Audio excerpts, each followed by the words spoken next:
अस्सलामु अलैकुम वरहमतुल्लाहि वबरकातुह। 4 रकात की नियत किया और भूल कर 5वीं रकात के लिए खड़ा हो गया तो ऐसे सूरत में क्या करें? एक भाई साहब का ये पूछना है।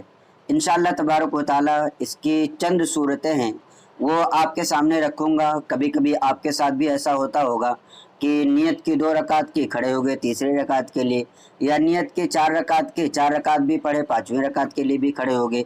तो अब ऐसी सूरत में आपको क्या करना चाहिए? तो इसकी 4 सूरतें हैं। चारों सूरतों को आप ध्यान से सुने। जो भी सूरत आपके साथ पेश आए उस सूरत पर अमल करने की कोशिश करें।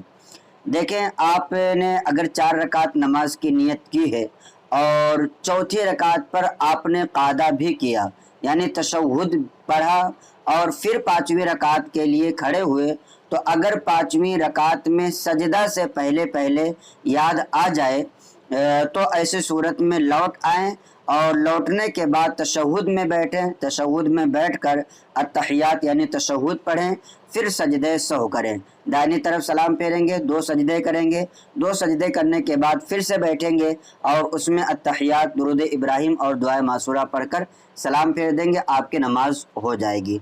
दूसरी सूरत यह है कि चौथी रकात पर तशहुद भी किया था, लेकिन जो 5वीं रकात के लिए खड़ा हुआ है उस 5वीं रकात का सजदा भी कर लिया। सजदा से पहले उसको नहीं याद आया, पहली सूरत में सजदा से पहले याद आ गया था।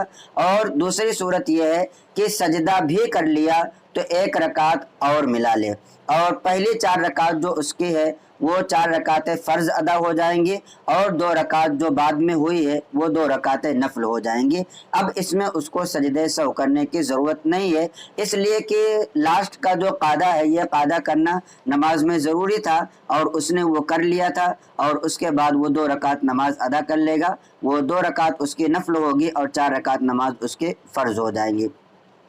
तीसरी सूरत ये है कि 5वीं रकात के लिए जब खड़ा हुआ तो चौथी रकात पर कादा नहीं किया था।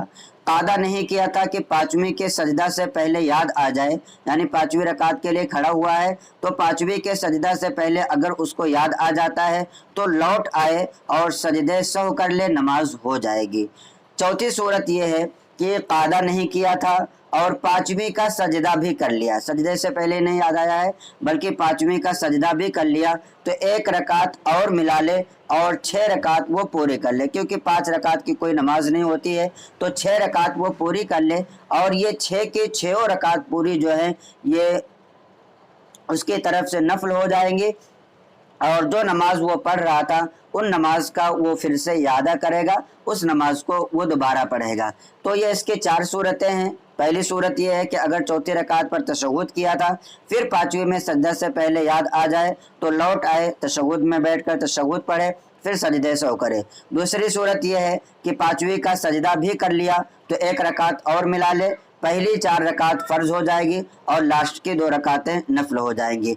तीसरी सूरत यह है कि अगर कादा ना किया था कि 5वीं के सजदा से पहले उसको याद आ गया तो लौट आए और सजदे सहू करे, नमाज हो जाएगी। चौथी सूरत यह है कि कादा नहीं किया था लेकिन उसको 5वीं का सजदा करने के बाद याद आया तो 1 रकात और मिला ले और ये 6 रकातें हो जाएंगी, पूरी की पूरी 6 रकातें नफल हो जाएंगी। और जो नमाज वो पढ़ रहा था वो पूरी की पूरी वो नफल हो गई। जो नमाज की वो नियत किया था अब अलग से नियत करने के बाद वो फिर से उस नमाज को पढ़ेगा। तो उम्मीद करता हूँ कि आपको ये मसला अच्छा लगा होगा। इस क्लिप को अपने दोस्तों अहबाब को भी ज़्यादा से ज़्यादा शेयर करें ताकि उन्हें भी दीनी मालूमात हासिल हो। अस्सलामु अलैकुम वरहमतुल्लाहि वबरकातुहू।